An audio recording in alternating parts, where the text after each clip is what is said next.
오늘 말씀의 제목은 헌금은 축복입니다.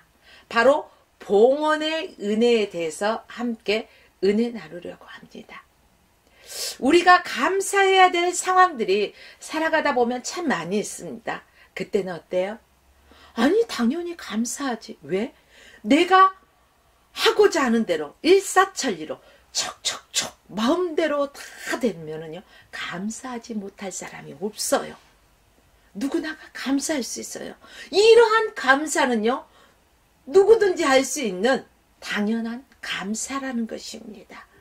그러나 여러분, 우리가 야생동물만 보더라도요 그 야생동물이 어려움에 처해 있을 때 자신을 구해진 그 사람의 곁을 떠나기 싫어하는 것을 볼 수가 있습니다. 그리고 그러한 동물임에도 불구하고 자신에게 은혜 베푼 그 사람들에게요 감사의 표현을 하고자 한다는 것이죠. 하물며 사랑하는 하나님의 백성들, 우리는 예수 그리스도를 믿는 어때요? 그리스도인이잖아요. 그렇다면 우리의 감사는 당연한 것입니다. 내가 때를 얻든지 못 얻든지 어느 때든지 기쁠 때도 슬플 때도 우리는 감사가 우리에게서 자동으로 흘러 넘쳐야 할 것입니다. 신명기서 16장 16절로 17절 말씀해 보니까 너희 중 모든 남자는 1년에 3차 무교절, 77절, 초막절 하나님께서 택하신 곳에서요 하나님께 여호와께 공수로 보이지 말라는 거예요. 공수로 보이지 말라는 것은 빈손으로 하나님 앞에 나오지 말라는 것입니다. 각 사람이 내 하나님 여호와께서 주신 복을 따라 그 힘대로 물건을 드릴지니라. 나는 없어요. 없어요. 하나님께서 주시는 것 중에 내 형편껏 내 힘대로 하나님 앞에 드리라는 것입니다. 이스라엘 백성들이 절기를 맞아요 1년에 3차례씩 예루살렘에 나오는데 그때 빈손으로 나오지 말라는 것입니다. 우리 이런 말씀 많이 말씀을 통해서 들으셨죠? 사람들이 자기가 가진 예물을 하나님 앞에 드릴 때 그 소녀는 그 헌금함에 자신의 몸을 드리니 많은 사람들이 깜짝 놀라요. 그런데 그 소녀는요 나는 내 몸밖에 드릴 것이 없나이다. 이러한 고백이었어요. 그렇습니다. 우리는 우리의 몸을 드리던 헌신을 드리던 물질을 드리던 하나님 앞에 빈손으로 나와서는 안 된다는 것입니다. 한 예로요. 우리가 외출했다가 돌아올 때 보면은 아이들은 집에서 엄마를 기다리고 또 아빠를 기다려요. 그런데 우리 엄마 아빠 언제 나오실까? 손꼽아 기다렸는데 띵동띵동 엄마다 아빠다. 근데 그 손에 아무것도 없어. 시무룩해지는 것을 볼 때가 있거든요. 그런데 아이들이 좋아하는 것을 딱 손에 들고 신나 하면서 얼마나 기뻐하는지 몰라요. 이처럼 우리가 하나님 앞에 나올 때도 빈손 들고 나오지 말라는 거예요. 제가요 우리 아버지가 무슨 말씀을 자주 하셨냐면요 언니 오빠들 다 모였을 때 하시는 말씀들이 항상 빈손으로 들어오지 말아라. 너희들이 집에 올 때 빈손으로 오지 마. 너희들의 오는 길에는 그 맹감이라고요. 열매, 옛날에 열매 있어요. 그것에 빗대면서 맹감도 없더냐?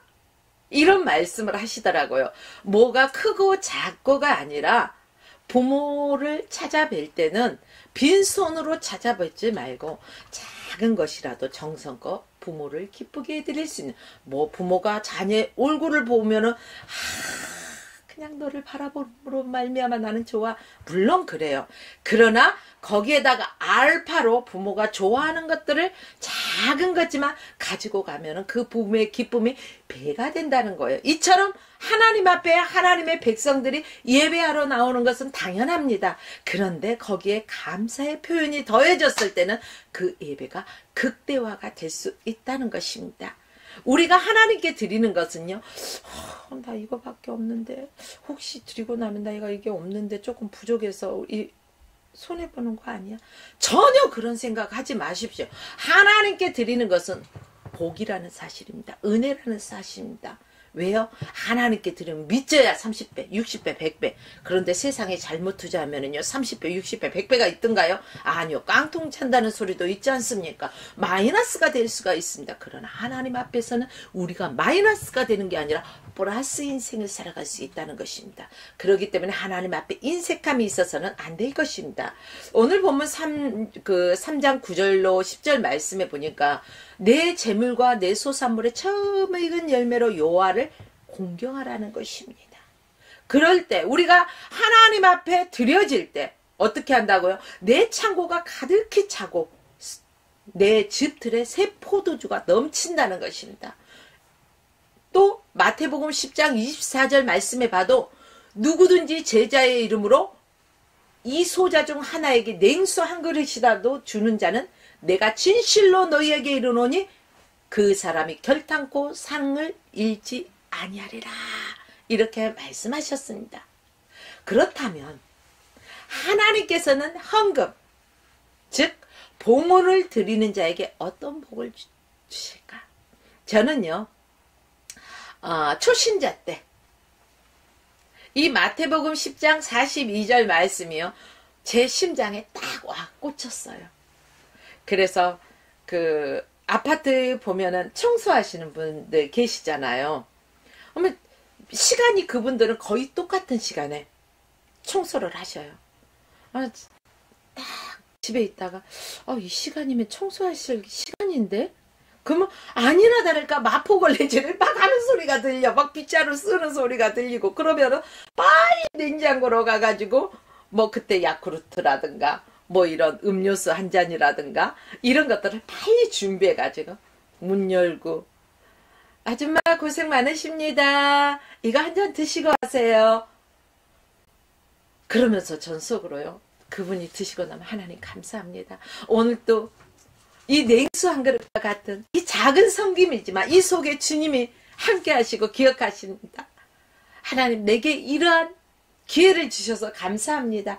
이런 삶을 살았던 것이 이 말씀을 통해서 또 다시금 생각이 나더라고요. 그런데 우리 사람들은요, 이러한 것들을 많이 잃어버리고 퇴색하고 또 인색한 삶을 살아갈 때가 정말 많이 있습니다. 그런데 우리가 하나님 앞에 즐겨 드릴 때 하나님께서 어떤 복을 주실까요? 하나님께서는 사랑의 복을 주십니다. 사랑이 없는데 우리가 섬길 수가 있을까요? 아니죠. 내가 누군가를 사랑하면은요, 막 집에 있는 거, 뭐 저 사람 줄 게 없을까? 오늘 누구를 만나는데 내가 뭘 주면은 저 사람이 좋아할까? 막 가슴이 부풀고요. 기대가 돼. 내가 이걸 준비해서 저 사람 주면은 막 저 사람이 빵긋빵긋 웃는 모습이 막 기대가 되는 거예요. 이처럼 우리가 하나님 앞에 드린다는 것은 뭘까? 우리가 하나님을 사랑할 때 무언가를 드리고 싶어. 아버지 앞에 빈손으로 나가고 싶지 않아. 이것을 드리면 하나님께서 기뻐하실 거야. 하나님 사랑하는 마음이에요. 하나님의 사랑을 복을 주신다는 것입니다. 그래서 고린도후서 9장 7절 말씀을 보니까 각각 그 마음에 정한 대로 할 것이요 인색함이나 억지로 하지 말라는 것입니다. 그러나 우리는 즐겨 드리는 자가 되라는 것입니다. 우리가 남들이 다 하니까 말이야 어쩔 수 없이, 이것은요 나는 했다고 하지만 하나님과 상관이 없는 드려짐, 상관이 없는 예물이 된다는 것입니다. 내 심령에서 즐거운 마음으로 기쁜 마음으로 하나님 앞에 즐겨내는 자, 나의 생명을 담아서 정성을 담아서 이러한 자의 드려진 것들을 하나님께서는 흠양하십니다. 그 무엇이 됐던 간에. 그러니까 여러분, 누구나 물질에 욕심이 없는 사람이 대부분 없더라고요. 거의 다 물질에 욕심이 있어요. 물욕이 너무 강하면은요, 하나님의 것과 물질과 하나님을 겸하여 섬길 수가 없어요. 겸하여 섬길 수가 없어요. 우리가 세상과 하나님을 양다리를 거쳐서는 안 되듯이 물질과 하나님을 겸하여 섬길 수는 없어요. 하나님을 사랑하는 자들이 이 물질도 하나님이 주신 것 중에 소중하게 정성껏 하나님께 드리실 때 하나님께서 기뻐 흠양하시고 그 드려지는 손길, 그 가정, 그 사업장, 그 자녀들의 삶에 하나님께서 흔들어 차고 넘치도록 후에 안겨주신다는 그 약속의 말씀을 믿어보십시오.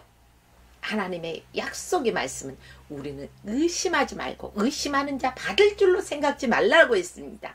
여러분, 믿음대로 하나님 앞에 즐겨 드리는 자가 되시길 주의 이름으로 부탁드립니다. 하나님을 사랑하긴 사랑하는데 말이야, 나는 나 먹고 살기도 부족해, 이러신 분들이 있어요. 그런데 그것은 진정한 사랑일까요? 한번 생각해 보셔야 할 것입니다. 그러므로 하나님께서도 그를 즐겨내는 자를 사랑하신다는 거예요. 나를 사랑하는 사람을 나도 그를 사랑하게 되잖아요. 나를 미워하고 비판하는 자를 사랑한다는 거 참 힘들더라고요. 그래도 사랑해야 되지만 기왕이면 서로가 뜨겁게 사랑하면 얼마나 좋아요, 여러분. 어느 나라 속담일까요? 정확하게 어느 나라 속담인지 제가 지금 기억은 잘 안 나는데, 주머니가 회개하기 전에는 그 회개가 참 회개가 아니라는 이런 속담이 있더라고요. 물론 다 그런다는 것은 아니라는 사실을 기억하십시오. 그만큼 물질이 있는 곳에 내 마음도 함께 있다는 것을 표현하기 위한 그러한 속담이라는 것이죠. 여러분, 성경에 보면 어린이가 오병이어 기적, 그가 물고기 2마리 보리떡 5개를 드리는 것을 볼 수가 있잖아요. 아유, 소년 혼자 먹기도 이 점심에 참 적은 거였을 것 같아. 그쵸? 어린아이가 먹을 수밖에 없는 보잘것 없는 이 작은 양이지만 어때요? 주님 앞에 그는 나의 전부를 드리는 거예요. 내가 이걸 드렸을 때 내 점심은 없어지는 거예요. 우리 엄마가 정성껏 나 먹으라고 싸주셨는데. 그쵸? 근데 이 소녀는요, 주님 앞에 드려요. 얼마나 큰 믿음이에요? 얼마나 주님이 기뻐하셨을까요? 이 어린이가 배고픈 것도 생각하지 아니하고 예수님을 생각해서 먼저 주님 앞에 드립니다. 여러분, 그때 예수님께서 그 물고기 2마리와 보리떡 5개를 축사하시고 5,000명을 먹이고도 12강주리가 남았습니다. 12강주리가 남았는데 누가 가져갔을까요? 생각 안 해보셨죠? 저는 이거 한번 생각해 봤어요. 아니, 이 어린아이가 주님 앞에 드렸을 때 주님이 축사하시고 이 기적을 행하셔서 많은 무리들이 함께 배부르고 또 12강주리가 남았는데, 성경을 연구하다 보니까 이 붓으로기 정말 누가 가져갔는지 여러 상황들을 한번 이 상황 저 상황 아주 생각하게 되더라고요. 아, 바로 드렸던 그 아이가, 나는 비록 물고기 2마리 보리떡 5개를 드렸지만 바로 이 어린아이가 30배, 60배, 100배로 가져갔겠구나, 이러한 생각이 들더라고요. 그 전까지, 오늘 말씀을 준비하기 전까지는요, 아, 그랬어, 그냥 여기에서 딱 그쳤는데 말씀을 준비하면서 보니까 이런 생각까지 도달하게 되더라고요. 이처럼 우리가 드려지는 봉헌금이 사랑의 대상이 되는 것은 물질로서 하나님을 사랑함을 표시할 수 있기 때문에 그렇습니다. 잠언서 8장 17절 말씀 보니까 나를 사랑하는 자들이 나의 사랑을 입는다고 성경에서 말씀하고 있습니다. 또 요한복음 14장 21절 말씀에서도 나를 사랑하는 자는 내 아버지께 사랑을 받을 것이요, 나도 그를 어떻게 한다고요? 그에게 나를 나타내리라. 주님을 나타낸다는 거예요. 그를 사랑하고 사랑하는 자에게 당신이 보이신다는 것입니다. 나타내신다는 것입니다. 내가 너와 함께하고 있어. 내가 너를 사랑하노라. 내가 너를 축복하노라. 이 모든 상황 속에서 주님이 보여주신다는 것입니다. 여러분, 또한 우리가 주님 앞에 드려지는 삶을 살 때 삶의 풍성함이 넘쳐나게 된다는 놀라운 사실입니다. 우리는 주고 나면 세상의 방법은 없어져요. 하나가 있는데 하나를 주면 없어지잖아요. 아무것도 없어요. 그런데 주님의 방법은 그게 아니에요. 내게 있는 하나를 주님 앞에 드렸더니, 내게 있는 것 전부를 드렸더니, 오? 이게 뭐야? 더 풍성해지더라는 거예요. 바로 잠언서 3장 9절로 10절 말씀처럼. 내가 주님 앞에 드렸더니 내 창고가 아주 막 가득히 차고 새 포도즙들에 포도즙이 아주 넘쳐난다는 거예요. 이게 바로 하나님이 능히 그 은혜를 넘치게 하신다는 거예요. 모든 일로 넉넉하게 또 모든 착한 일로 넘치게 하신다는 말씀입니다. 여러분, 미국의 유명한 교회 셋이 있어요. 그 중에 첫째가 여러분들께서도 익히 들어서 잘 알고 있는 강병교회가 있습니다. 그 교회당의 특징은 종각이 있는데요. 68개나 달려있대요. 그래서 종만 치면은 차임벨 소리가 울려 퍼지는 거예요. 이 예배당을 건축한 사람은 지금부터 약 130년 전에 9살 난 소년이 남의 집 점원 노릇하면서 하나님의 은혜를 받아서 부자가 된 사람이에요. 놀랍지 않습니까? 아니 9살 난 소년이 남의 집 점원하면서 그 모아놓은 돈을 하나님 앞에 헌신한 것입니다. 물질을 헌신한 것입니다. 그는 너무나 하나님 은혜에 늘 감사했어요. 그래서 그가 혼자서 4억 불, 우리나라 돈으로 약 4,800억 정도를 헌금하여서 그 미국의 그 유명한 교회 중에 강병교회를 지었다는 거예요. 여러분들 4,800억에도 4,800원이 아니라 4,800원이라는데 800원이 아니라 4,800억 하는데 놀라지도 않아. 내 돈이 아니라고. 한 사람도 안 놀래. 4억 불에 어마어마한 돈이에요. 4,800억 이러는 거예요. 좀 놀래보세요. 내 돈 아니어도 같이 흉내라도 좀 내보셔야지. 근데 이러한 큰 물질을 하나님 앞에 드렸어요. 그랬더니 여러분 놀라지 마세요. 드려진 당사자만 하나님께서 복 주신 게 아니에요. 그의 자손들까지 하나님께서 복을 주셨어요. 우리가 하나님 앞에 헌신할 때 우리의 자녀들도 자손 대대로 복을 받는다는 사실을 기억하시라는 것입니다.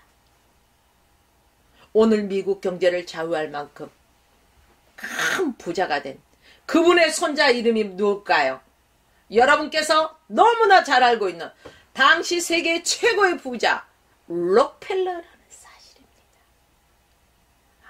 안 놀라. 록펠러. 한쪽 주머니는 주님 앞에 드리려면 한쪽 주머니는 내꺼. 11조를 바로바로 구별할 줄 알고 부자가 돼서는 11조를 하나님 앞에 드릴 수 있는 그 전담하는 사람이 있을 정도의 그런 부자. 하나님께서 축복하셔요. 큰 부자는 누가 내려요? 하나님이 주시는 거예요. 그만큼 하나님의 마음을 감동시켰더니 하나님께서 그 자손들까지 복의 복을 더하시더라는 거예요. 이삭이 그의 100배의 복을 받았듯이 그러한 복을 오늘 저와 여러분들도 함께 받으시길 주의 이름으로 축복합니다. 여기서는 아멘 하시는 분만 복 받으십시오. 자, 하나님 앞에 드려질 때 공짜가 있다 없다? 없다.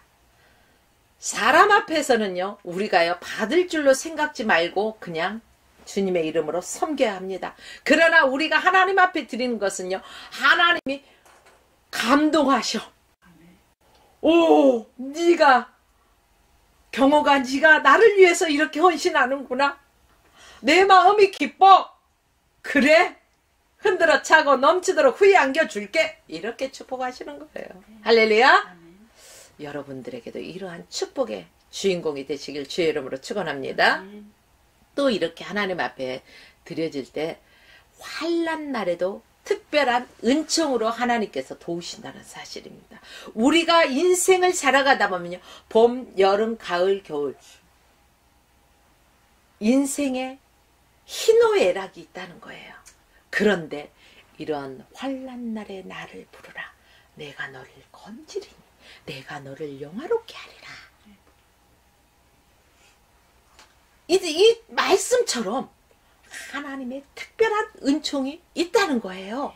시편 41편 1절로 3절 말씀 보니까 빈약한 자를 공고하는 자가 복이 있다는 거예요. 빈약한 자, 연약한 자를 공고하는 자가 복되다는 거예요. 이러한 자, 재앙의 날에 여호와께서 이러한 자를 건져주신다는 거예요. 나보다 형편이 못한다고, 어렵다고 온 외무서를 보니 냄새, 이렇게 하지 마세요. 그 사람과 함께 가장 옆에서 그분의 모습을 통해 예수님이 함께 하실, 누가 알아요? 아무도 모르잖아요. 그렇죠. 이렇듯이 우리는 그 어떠한 사람, 연약해 보이는 사람, 허름한 사람이라 할지라도, 걸인이라고 하죠. 이런 사람이라 할지라도 주님의 이름으로 우리가 섬기고 돌볼 줄 알아야 된다는 것입니다. 이럴 때 재앙의 날에 여호와께서 나를 건지신다는 사실입니다. 여호와께서 저를 보호하사 살게 하시리니 저가 세상에서 복을 받을 것이라. 우리가 죽어서 저 천국에 가서만 하나님께서 주시는 상급을 받는 게 아니라 주의 이름으로 이렇게 섬기면서 살았더니 하나님께서 이 세상에서도 복을 받게 하시더라는 거예요. 여러분, 복 받고 살고 싶어 하시죠? 그렇다면 하나님 앞에 즐겨드려 보십시오. 하나님의 마음을 감동케 해보십시오. 하나님의 마음을 시원하게 해드려 보십시오. 여호와께서 세약한 병상에서 저를 붙드시고 저의 병 중에서 그 자리를 고쳐 펴시나이다.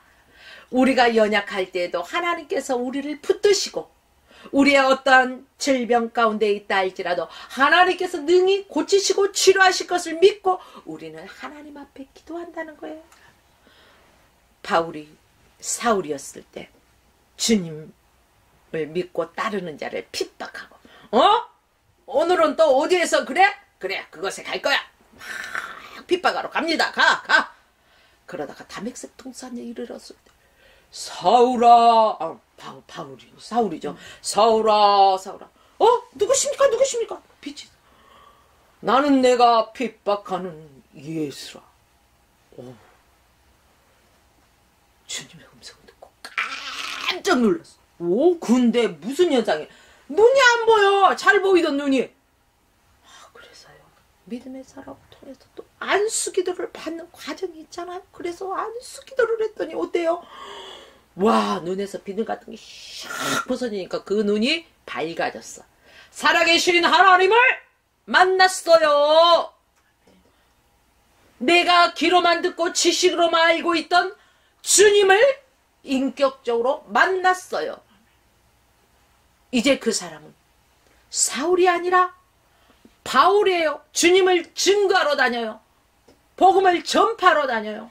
사나 죽으나 주의 것이고 날마다 나를 쳐서 복종시키는 걸 말씀 앞에서 저희들은 구원시키고 나는 그 구원에서 떨어질까 두려워하는 이 사울.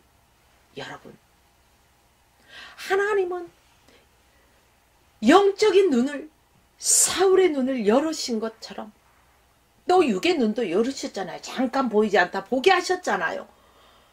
우리의 영육을 치료하실 분은 누구예요? 하나님 한 분밖에 없어요. 여러분, 지금 어떠한 상황 속에 있습니까? 내가 기도하는데도 조금 더 나아지는 거 없다고 실망하지는 않았습니까? 좌절하고 있지 않습니까? 행여 그런 분이 이 방송을 보고 계신다면 다시금 새 힘을 얻고 주님 앞에 바짝 엎드리십시오. 나의 기도를 들으시는 여호와 하나님 앞에 주 예수 그리스도 이름의 권세로서 기도하십시오. 예수 이름에 능력이 있습니다. 예수 이름에 권세가 있습니다. 사랑하는 여러분들이요, 하나님께서 붙드시면 어떠한 병상에서든지 저를 깨끗이 한다는 것입니다. 치료하신다는 것입니다. 회복시킨다는 것입니다. 그런데요 여러분, 우리는 가난한 자를 불쌍히 여기고 그를 섬긴다는 것은요, 내가 하는 것이 아니라 내 안에 살아계신 주님의 이름으로 하는 것입니다. 나는 그분의 심부름꾼이에요. 그렇기 때문에 여호와께 꾸이는 것이에요. 여호와께서 그래서 그 하는 선행을 보시고 갚아주신다는 거예요. 많이 도우세요. 섬기세요. 심으세요. 심어야지 우리가 가을에 추수를 하지. 아무것도 안 심고 맨 땅에 가을인데 왜 아무것도 안 열리지? 심었어야 나오지.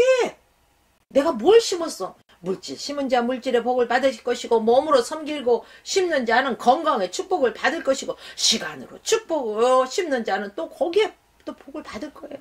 무엇을 심든지 그대로 거둔다는 것입니다. 여호와 하나님 앞에는 많은 걸 심으십시오. 히스기야가 그것을 경험한 사람 아니겠습니까? 열왕기 20장 1절로 3절 말씀 보니까요, 하나님의 말씀이 히스기야에게 임하잖아요. 그래서 너는 집을 처리하라. 내가 죽고 살지 못하리라. 여러분, 이거 사형선고나 마찬가지예요. 아이고, 청청날벼락 같은 건강검진을 했더니 세상에 이렇대. 어떡해. 시한부 인상이래. 살지 못하고 죽는데. 눈물 콧물 짜고 있을 게 아니라 히스기야를 보니까 너는 살지 못하고 죽는다고 말할 때 어때요? 히스기야가 낯을 벽으로 향하고 여호와 하나님께 기도하는 거예요. 방성되고 가는 것이 아니라 하나님께 기도했다는 거예요. 주여, 내가 여호와께 진실로 전심으로 주 앞에 행하면서 주님 보시기에 선한 것들을 기억해 주세요. 눈물을, 침상을 얼마나 울면서 울부짖으면서 하나님 앞에, 사람 앞에 한탄한 것이 아니라 하나님 앞에 울었더니 하나님께서 그 눈물을 보시고 그의 행한 것들을 기억하시고, 어때요? 하나님께서 그를 죽게 놔두셨어요? 아니잖아요. 고치시잖아요. 15년의 생명을 연장시켜 주신 거예요. 할렐루야. 한마디로 이런 거예요. 쉽게 말씀드리면은, 내가 보험을 들었어. 그러면은 자동차를 타고 가다 접촉사고가 났을 때도 그 보험이 내 생돈 들어가는 것이 아니라 혜택을 받죠. 또 병원에 갔어. 어떤 질병 때문에 치료를 받아야 돼. 근데 아무 보험이 없으면 막 없는 돈에 막 힘들어하고 막 힘들어 할 텐데, 보험이 있으면 보험금을 타. 그쵸? 보험 혜택이 있죠? 의료보험도 있고 또 실손보험도 있고. 제가 보험장사 아닙니다. 그러나 이러한 보험이 있듯이 내가 하나님 앞에 행한 것들을 기억해 달라는 의미는, 히스기야가 하나님 앞에 그동안 선하게 행하였던 것들, 전심으로 하나님 앞에 행했던 것들을 하나님 기억해 주세요, 이거예요. 그때 하나님께서 그 기도를 들으시고 이제 이사야를 다시 보내서 무화과 그 뭉치를 그 환부에다 탁 바르게 하시더니, 와, 기가 막혀. 하나님이 낫게 해주셨어. 그 생명을 연장시켜 주셨어. 여러분, 하나님이 하시면 이렇게 쉬워요. 세상에서 못 고칠 질병, 하나님은 못 고칠 질병이 없다는 것입니다. 하나님은 우리를 설계하셨겠죠. 하나님이 빚으셨죠. 하나님의 걸작품이잖아요. 우리의 설계도는 누가 가지고 있어요? 건축물의 설계도는 건축사, 설계사가 가지고 있듯이 우리의 설계도는 주님이 토기장이신 예수 그리스도가 가지고 계시지 않겠습니까? 그분의 뜻대로 빚어지지 않았겠습니까? 그렇기 때문에 우리는 그분을 의지해야 돼요. 못 고칠 질병이 아직 없으신 주님, 내 영도 치료하시고 내 육도 치료하신 그분, 우리가 그분 앞에 어려움을 당했을 때 보험금을 찾듯이, 내가 평상시에 저금했다 은행에서 찾듯이 힘든 일이 있을 때, 하나님 앞에 내가 평안할 때 더 기도하고, 평안할 때 기도로 수북 기도의 분량을 싹 쳐. 그랬더니 어려움 당할 때 히스기야처럼 내가 아버지 앞에 행한 것을 기억해 주세요, 이렇게 말할 수가 있는 거예요. 여러분, 우리 기도 쉬는 죄를 범하지 맙시다. 특히 중보기도는 더 힘이 있다는 사실을 기억해 주십시오. 그래서 내 기도만 하는 어린아이 같은 그러한 믿음의 사람이 아닌, 서로를 위해서 중보하며 기도할 수 있는 믿음의 대장부가 되시길 주의 이름으로 축복합니다. 여러분, 우리가 많이 심었다고는 하지만은 또 그 농사꾼들이요, 농사를 했는데요, 뭐 그 해 비가 많이 왔다든가 뭐 햇볕 뭐 이런 것들로 인해서요 농사를 망치는 경우 있어요, 없어요? 있죠? 그러면 심었는데 결과를 얻지 못하는 경우 있잖아요. 이렇듯이 사단이 딱 장악하고 있으면은요 좋은 일이 있을까요, 없을까요? 몰라. 모르겠어요. 제가 가르쳐 드릴게요. 오늘 여러분들에게만. 그 사단이 장악하고 있다는 것은요, 내가 기도하지 않았기 때문에 그러는 거예요. 기도하지 않기 때문에. 여러분, 이것은 뭐예요? 기도가 부족했다. 기도가 부족했다. 그렇기 때문에 내가 많이 심은 것 같지만 하나의 열매도 거두지 못하고 있다는 것입니다. 농부가 언제 씨를 뿌리던가요? 아주 추위에 땅이 꽁꽁 얼어붙어갖고 꽃갱이도 안 들어가는데 그때 씨를 뿌리던가요? 아니잖아요. 얼어붙은 것들이 샥 녹아내리는 그러한 따뜻한 봄날의 씨를 뿌립니다. 노래도 있듯이 봄에 씨 뿌리면 그것이 자라나서 어때요? 가을에 거둬들입니다. 이것이 자연의 이치예요. 그렇듯이 역경이 닥쳐서 힘든 일 있어. 지금 빨리 기도해야 돼. 물론 안 하는 것보다는 그때라도 기도하는 게 좋겠지요. 그러나 역경이 닥쳐서 겨울 같은 때 이러한 상황에 기도하는 것보다 평안할 때 무시로 늘 기도하는, 이게 봄에 그 씨를 뿌리는 것과 마찬가지예요. 봄에 씨를 뿌리면은 이게 자라고 자라서 가을에는 추수할 수가 있잖아요. 우리가 평안할 때 이렇게 기도를 하다 보면은 그게 차곡차곡 기도의 분량이 쌓인다는 것입니다. 그때 어느 순간에 어려움이 있을 때 그 기도가, 히스기야가 내게 선한 것을 기억해 달라고 할 때 마찬가지로 여러분들도 그 비장의 카드가 있어야 돼요. 저는 이런 히스기야가 드렸던 그런 기도를 해보았습니다. 아들을 낳고 작은 애 딸을 낳았을 때 원인을 알 수 없는 하열, 성경에서 말하는 혈루증과 같은, 그래서 그 혈루증 여인은 병우원 다 찾아다니면서 그 많은 가진 물질을 다 잃어버리고 예수의 소문을 듣고, 그의 옷자락만이라도 만지면 나을까요? 예수의 소문을 듣고 나가서 그 옷자락을 만졌을 때, 믿음으로 만졌잖아요. 그냥 낫을까 말까 의심하면서 맞힌 게 아니에요. 믿음으로 나아갔을 때 고침받았잖아요. 이렇듯이 저에게도 이러한 혈루증처럼 하열이 있어요. 병원에서는 원인을 알 수 없고 호르몬이 균형을 이루지 못하느니 그냥 괜찮을 겁니다. 시간이 약입니다. 그러나 1년이 지나고 해가 거듭할수록 제 몸은 마른 막대기와 같이 뼈에 가죽만 입히듯이 이러한 상태가 되었을 때 주님 앞에 납작 엎드려 기도하고, 기도원이란 기도는 다 찾아가요. 기도를 받기 위해서. 눈물이 나네요. 그런데요, 거기에서도요, 이제는 제발 좀 그만 오면 안 돼요? 그렇게 기도원장이 말을 하더라고요. 그러나 끝까지 포기하지 않고 그 상황 속에서도 하나님 앞에 금식을 드리면서 사모하면서 주님은 반드시 고치실 거야. 그래, 병원에서는 원인을 알 수 없는 그러한 거지만 주님은 하실 거야. 그 믿음으로 늘 기도하면서 하나님, 내가 지금까지 하나님 앞에 행한 것들을 기억해 주세요. 내가 아버지 앞에 이것도 행하고 이것도 행하고 이것도 했었잖아요. 그것을 기억해 주세요. 그러한 기도를 바로 히스기야가 했던 비장의 카드, 이것을 제시할 수 있는 기회가 저에게도 있었답니다.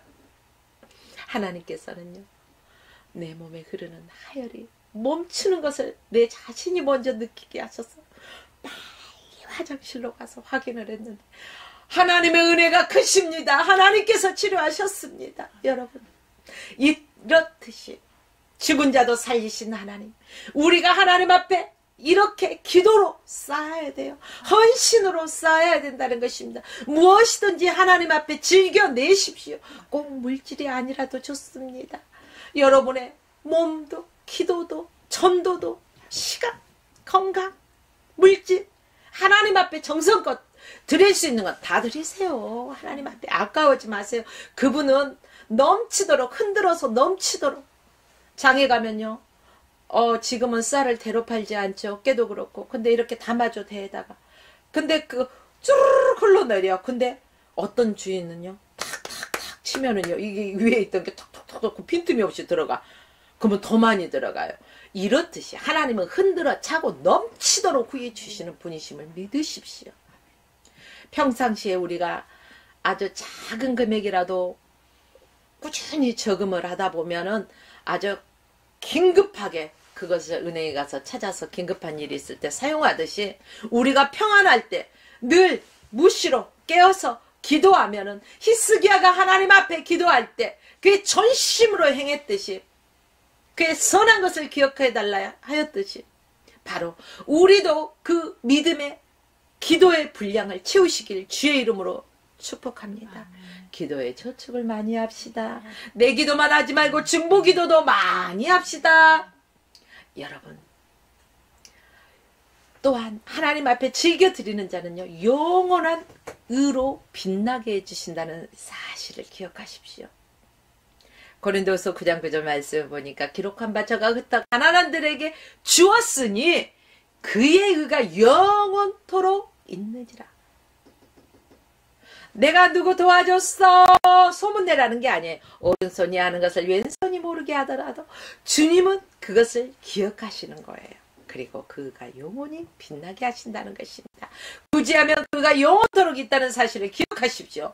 또한 디모데전서 6장 17절로 19절 말씀을 보면 이 세대, 내가 이 세대 부한자들을 명하여 마음을 높이지 말고, 그러니까 교만하지 말라는 거예요. 내가 좀 가졌다고 어깨에 뽕을 좀 빵빵하게 넣고 교만하지 말라는 것입니다. 정함이 없는 세상에 그 재물에 소망을 두지 말라는 것입니다. 지금 내가 조금 가진 것이 많다고 폼 잡지 말고 무게 잡지 말고, 그거 누가 주셨어요? 하나님께서 맡겨주신 거잖아요. 청지기에게 맡기신 거예요. 언젠가 주인이 그것을 환산할 날이 있을까요? 없을까요? 있잖아요. 그러니까 우리는 하나님이 주신 것도 소중히 주님께서 어디에 사용하시길 원하실까를 먼저 묻고 사용해야 됩니다. 이 정함이 없는 것, 재물에다가 여러분 소망을 두는 부자가 있었죠. 그의 농사가 잘 돼서 창고를 헐고 더 크게 지어라 하면서 먹고 마시는, 그런데 그날 밤에 그 영혼을 부르시면 그게 누것이 됩니까? 이처럼 재물에 소망을 두지 말라는 것이 정함이 없다는 거예요. 언제 우리는 이 인생의 장막의 옷을 벗고 주님 앞에 설지 몰라요. 그렇기 때문에 하나님 앞에 즐겨드리는 자가 되십시오. 오직 우리에게 흔들어 차고 넘치도록 후히 주시는 하나님께 드리십시오. 선한 일을 행하고 선한 사업에 부하게 나눠주기를 좋아하며 동정하는 자가 되라는 거예요. 이것이 장래에 자기를 높이며 좋은 터를 쌓아 참된 생명을 취하는 사실이라는 것을 기억하십시오.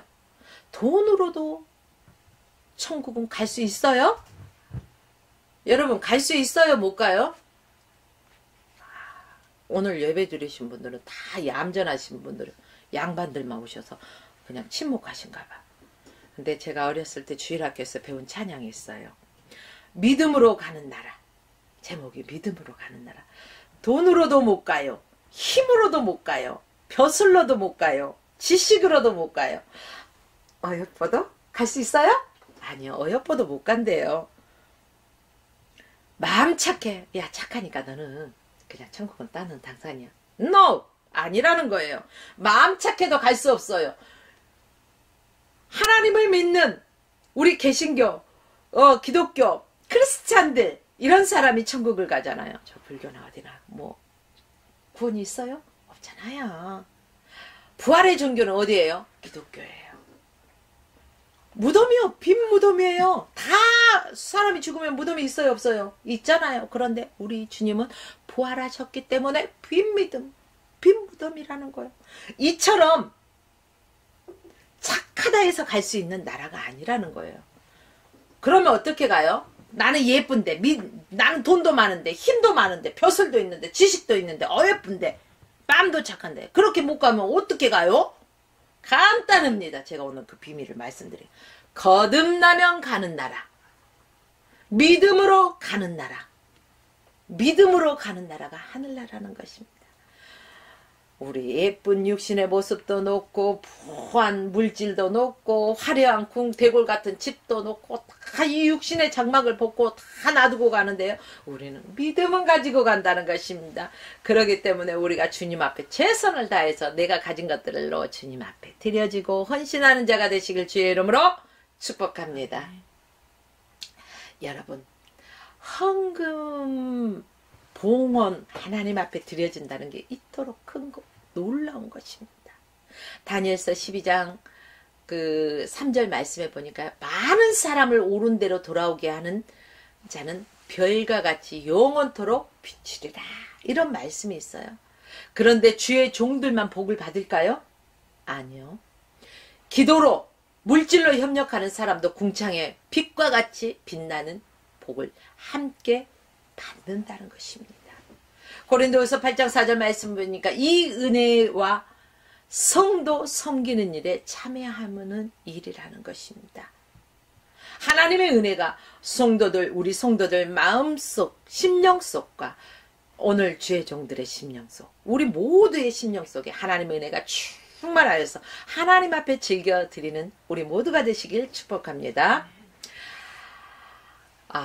헌금은 하나님 나라에 저축하는 거예요. 이 땅에서도 은행이 있듯이, 은행에 저축하듯이 우리는 하나님 나라에 저축하는 인생을 살아갑시다. 마태복음 6장 19절로 20절 말씀 보니까 너희를 위하여 보물을 땅에 쌓아두지 말라는 것입니다. 왜요? 거기에는 좀과 독록이 해하고 도적이 구멍 뚫고 도적질 한다는 것입니다. 여러분, 도둑을 지킬 수 있어요? 아무리 10명, 20명, 100명이 보초를 쓰고 눈 시퍼렇게 뜨고 지켜도요, 그 한 명 도둑을 못 지키는 게 사람이에요. 이 땅에 정과 동록이 있고 그래요. 그러니 우리를 위해서 보물을 하늘에 쌓아두라는 것입니다. 거기에는 좀이나 동록이 해하지 않고 도적이 구멍도 뚫지 못해요. 하나님 앞에 이건 뭐예요? 드려지는 삶을 살아라. 봉헌하라는 거예요. 무엇을? 우리의 마음도 헌신도 물질도 생각도 시간도 다 드려지라는 것입니다. 빌립보서 4장 18절 말씀에 중간 부분에 보면 이런 말씀이 있습니다. 이는 받으실 만한 향기로운 제물이요 하나님을 기쁘시게 한 것이라. 우리가 인색함으로 처음에 말씀 전할 때 드리지 말라고 했죠. 즐겨내는 자를 정성껏 드리는 것, 이것은 하나님께서 향기로운 예물로 기쁘시게 흠양한다는 사실입니다. 이 말씀의 배경은 당시 흉년을 당한 예루살렘 교회를 위하여 헌금했던 것을 가리키고 있습니다. 더 나아가 전도하는 바울에게 보낸 선교비를 가리키는 말씀이기도 합니다. 그만큼 어려운 가운데서 준비하면서 하나님께 마음과 정성을 다 했기 때문에 하나님께서 받으실 만한 향기로운 예물이라는 것입니다. 나는 이렇게 전도했다라는 책을 쓴 윤성호 목사님께서요, 책을 쓰기 위해서 이 전도왕이라고, 우리 전도 집회 가면 전도왕, 뭐 고구마 전도, 무슨 전도 많이 있잖아요. 이 전도왕 50명을 찾아가서 이들을 만나서 얘기를 들었어요. 무슨 얘기? 그들이 말하는 간증을 자세히 들어보니까 그들에게서 공통점을 발견하게 됐는데, 첫째는 전도하다가 경제적인 복을 받았다는 사실입니다. 둘째는 전도하다 했더니 내 병이 고쳐졌어. 내 육신의 병, 영적인 병, 이 모든 것들이 고쳐졌다는 거예요. 셋째는 전도하다가 이 별 볼 일 없는 사람이었는데 하나님께서 낮은 자를 들어서 사용하시니까요, 유능한 자가 되더라는 거예요. 마지막 네 번째는 전도하다가 자기 자신도 엄청난 이러한 변화를 체험했다는 사실입니다. 이게 다 뭘까요? 이 땅에 썩어져 갈 것에 마음 두지 않고 허비하는 것이 아니라 하나님 나라에 너희는 먼저 그 나라와 의를 위하여 구하라. 우리 황정현 목사님이 기도할 때도 그러시더라고. 너희는 먼저 그 나라와 의를 위해 구하라. 맞습니다. 하나님 나라에 쌓는 거예요. 하나님 나라 확장시켜가는 일에 우리가 쌓는 것입니다. 그러한 것들을 하나님께서 기뻐 흠양하시는 것입니다. 솔로몬이 성전을 지었습니다. 자, 그런데요, 다윗과 온 백성들이 성전을 건축할 건축에 필요한 모든 것들을 미리 준비했다는 사실입니다. 그때 다윗이 한 기도가 있어요. 어떤 기도를 했을까? 나와 나의 백성이 무엇이간데 이처럼 즐거운 마음으로 드릴 힘이 있나이까? 모든 것이 주께로 말미암아 싸우니 우리가 주의 손에서 받은 것으로 주께 드렸을 뿐이니이다. 얼마나 겸손해요. 다윗 왕이 그 백성들하고 많은 건축물을, 성전 지을 것들을 다 준비해놓고 자기 자신의 힘과 능력으로 됐다는 것이 아니라 내가 왕이니까 이렇게 쫙 준비해놨어. 아들아, 내가 이제 지어. 이러지 않았다는 거예요. 주님이 나에게 맡겨주셔서, 우리 백성들에게 맡겨주셔서 우리가 가지고 있던 것, 주님께 받아서 가지고 있던 것을 그대로 주님 앞에 다시 드렸다는 거예요. 여러분, 우리에게 모든 것들은요, 우리는 청지기의 사명이 있습니다. 주님께서 주신 것들을 믿음으로써 우리가 잘 감당하면서 주님 앞에 드려지는 거예요. 청지기의 사명이. 이처럼 우리가 하나님 앞에 드려질 때 우리는 그 약속의 복을 받는다는 사실을 기억하십시오. 사랑하는 성도 여러분, 이제 말씀을 정리합니다. 고린도후서 8장 4절에 보면은 헌금은 은혜라고 말하고 있습니다. 여러분, 헌금할 수 있다는 것은요, 예물을 드릴 수 있다는 것, 헌신을 드릴 수 있다는 것, 이것은 하나님의 은혜입니다. 초대교회에서도 물질이 넘쳤듯이 성령의 은혜가 아니면은 결코 아무리 부한 자라도 할 수가 없는 것입니다. 하나님 앞에 즐겨내는 자들에게 보면 특징이 하나님의 은혜가 넘친다는 것입니다. 그러므로 오늘 예배드리는 모든 분들에게 주의 은혜가 넘치시길 주의 이름으로 축원합니다.